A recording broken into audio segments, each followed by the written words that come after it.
In the current political and economic climate of America, where the wealth gap continues to widen and the working class is perpetually exploited, stories that examine greed have been resonating with me a lot. These past few weeks, I had the absolute pleasure of reading all 53 chapters of Q Hayashida's Die Dark. If you don't know Q Hayashida, the creator of the straight banger of a series Lighthead Order, you should definitely get familiar with her work because she is probably one of the most slept on storytellers in the anime and manga world.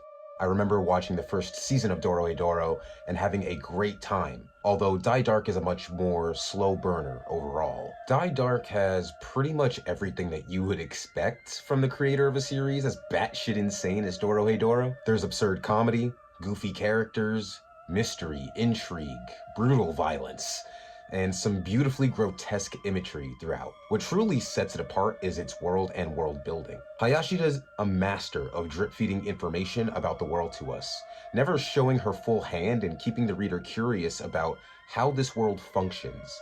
It took me about 20 or so chapters, but once I grew accustomed to Hayashida's jagged and chaotic art style, which I now have a strong fondness for, I was able to appreciate the themes that she explores in Die Dark. I don't know if it's the times we're living in coloring my view of this series or if that's what Hayashida intended for folks to walk away with, but Die Dark does one hell of a job exploring greed, whether it's for the sake of power, wealth, or survival.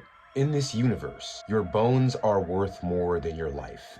Every individual's bones in Die Dark are considered a form of currency, often sold and bartered for goods, turning every alien and spaceling residing in Die Dark's world into mere commodities, preying upon one another for survival. Greed plays a critical role in driving Die Dark's straightforward narrative, but it isn't explored solely through its major antagonists as one may suspect. Die Dark's depiction of greed is not just as a flaw of humanity, but also as a survival tactic, a force so strong that it can shape entire civilizations, even in the endless void of space.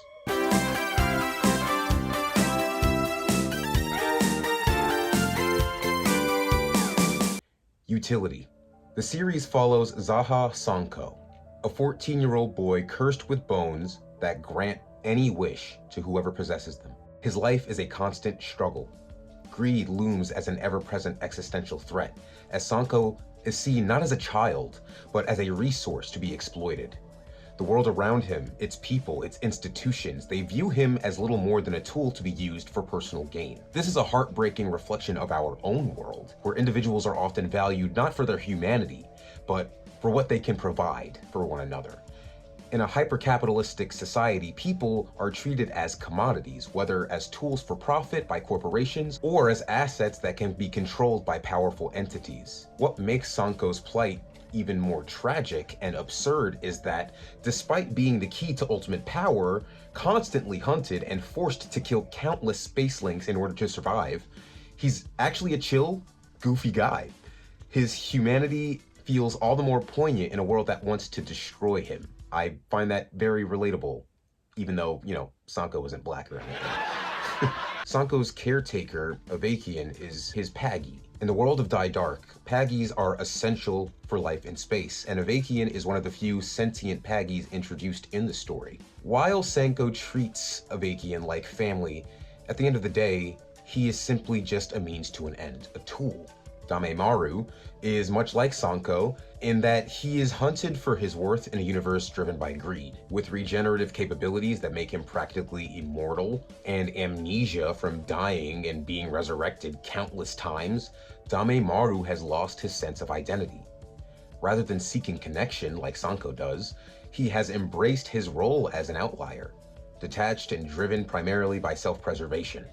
The only being that Damemaru trusts is his Paggy, Nagaroon, who he has deemed to be his only true friend, which isn't surprising considering that Damemaru has a bounty over his head. Damemaru's character is fascinating because despite his immortality, he's one of the most vulnerable characters in the series. His immortality, which should make him invincible, instead makes him susceptible to all sorts of danger because he is a commodity. His amnesia further compounds his isolation, as he struggles to remember who he is or what he's even fighting for. This makes his bond with Nagaroon all the more poignant. It's one of the few constants in his life, a rare source of stability in a chaotic world. Damemaru's detachment from others is a defense mechanism, a way to cope with the constant exploitation that he faces. Unlike Sanko, who still holds on to his humanity and forms connections with others, Damemaru has largely given up on forming meaningful relationships, at least for a good portion of the series. His interactions with Sanko and the crew are often transactional, driven by mutual survival rather than genuine camaraderie. This makes him a sort of tragic figure, a character who's been so broken by the world that he can no longer trust anyone but his Paggy. Sanko, Avakian, and Damemaru are not so different from the Fleshbots, who dwell within the Marutech stores, Dark's version of an autonomous space mall. Fleshbots are exactly what they sound like, artificial beings made from spaceling corpses, created to perform menial labor and reduce costs.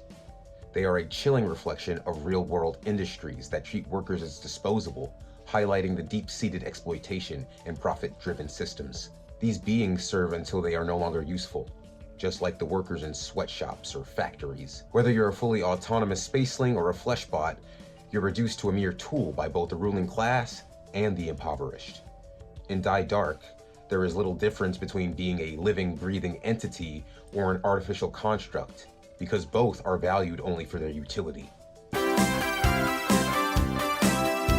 Survival versus selfishness. Sanko and his crew, save for Damemaru, are creatures of darkness, hailing from the planet of Dark Nest, a brutal, oppressive world, plagued by death and poverty. On Dark Nest, survival means fighting, killing, and stealing from one another. It's a place where the weak are exploited, and the only law is survival at any cost. The environment of Dark Nest is a hellish landscape, defined by the devastation of poverty and the constant specter of death. While the creatures who inhabit this dark planet are often grotesque and terrifying, they share a humanity not unlike our own. The citizens of Dark Nest are largely impoverished, trapped in a vicious economic system that rewards cruelty and provides little hope for change. They live in a constant struggle to break free, with few avenues for escape. As the story progresses, we catch a glimpse of Sanko's harrowing childhood. From the age of just 3, Sanko became a scavenger, collecting bones from the dead in exchange for tools that would make survival easier, with the aid of his loyal companion, Avakian. After filling an entire cave with his precious collection, Sanko's savings are stolen by a much larger, stronger spaceling. In response, Sanko is forced to kill to reclaim what is rightfully his. Upon killing the thief and retrieving his bones, Sanko acquires a dark axe, an instrument of death that strips the flesh from any target that it strikes, making his grim task of bone collecting far more efficient. From a tender age, Sanko learned that survival came at a cost, not just in defending himself from those after his bones, but in accumulating the capital necessary to stay alive. Fast forward 11 years, and Sanko, along with his crew, continue to kill and steal to ensure their survival. This raises an important question. Can the drive to survive turn into something darker? A form of greed?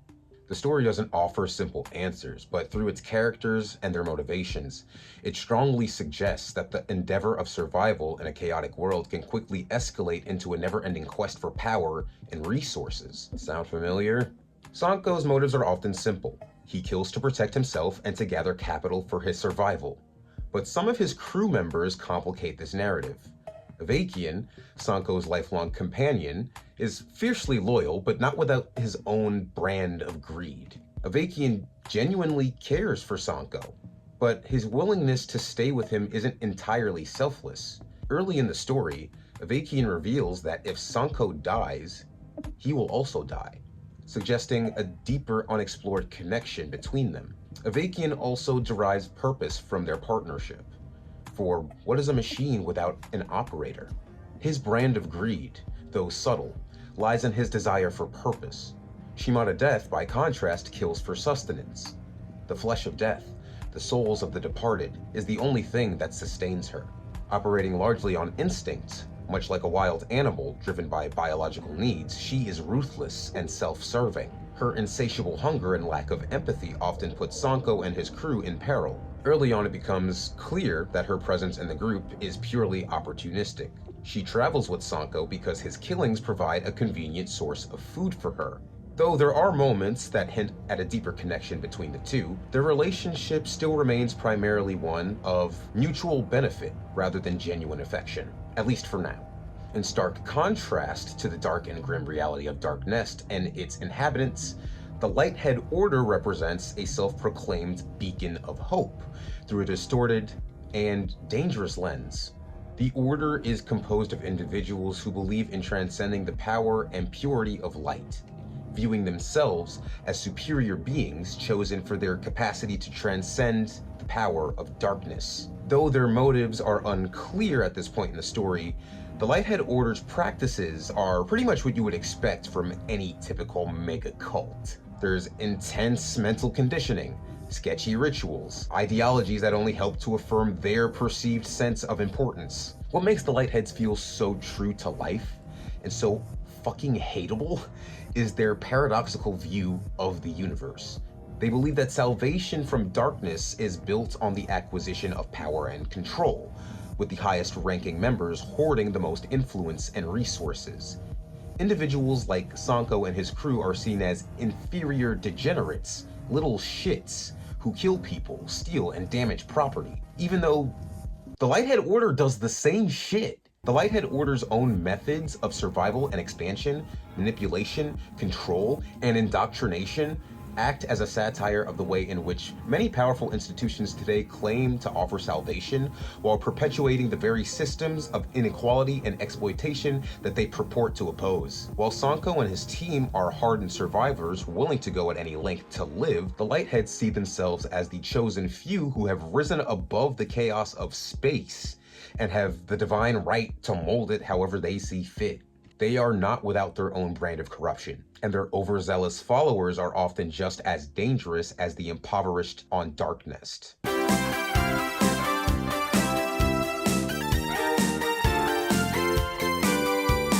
Humor in a cruel system. Despite its dark and often bleak themes, Die Dark tempers its heaviness with layers of absurd humor and charm. The crazy aliases for Sanko and Damemaru, they make me laugh every time I see them on the page.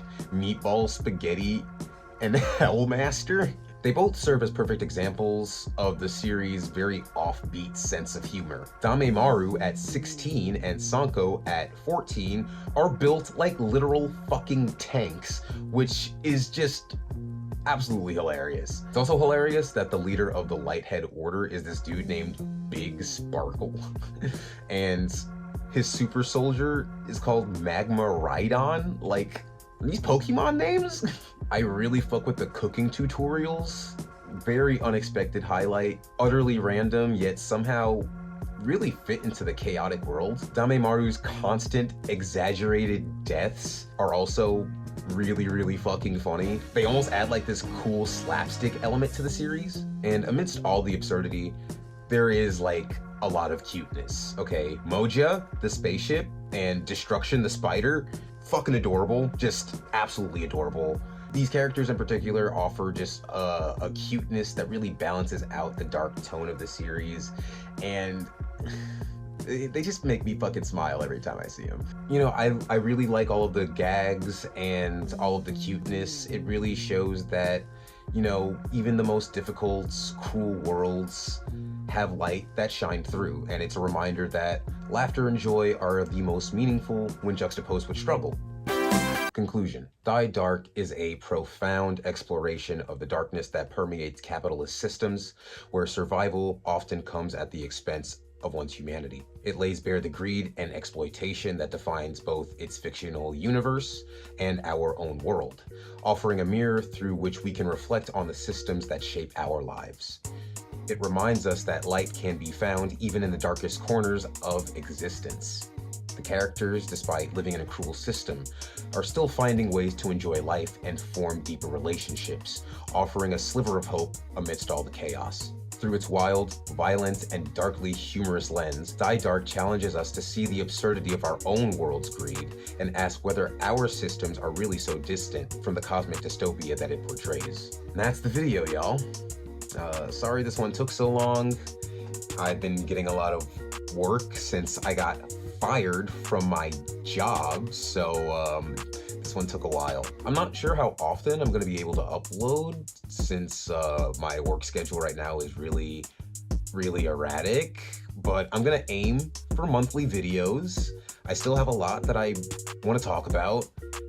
If you like this video, please be sure to like, comment, follow, subscribe, become a patron, cash at me. Support me however you want to support me. No pressure. Whatever I decide to cover next, I hope you guys will stick around to check it out. I had a really good time writing this essay, editing this essay. But until the next one, this is Sir Gregolis, signing out.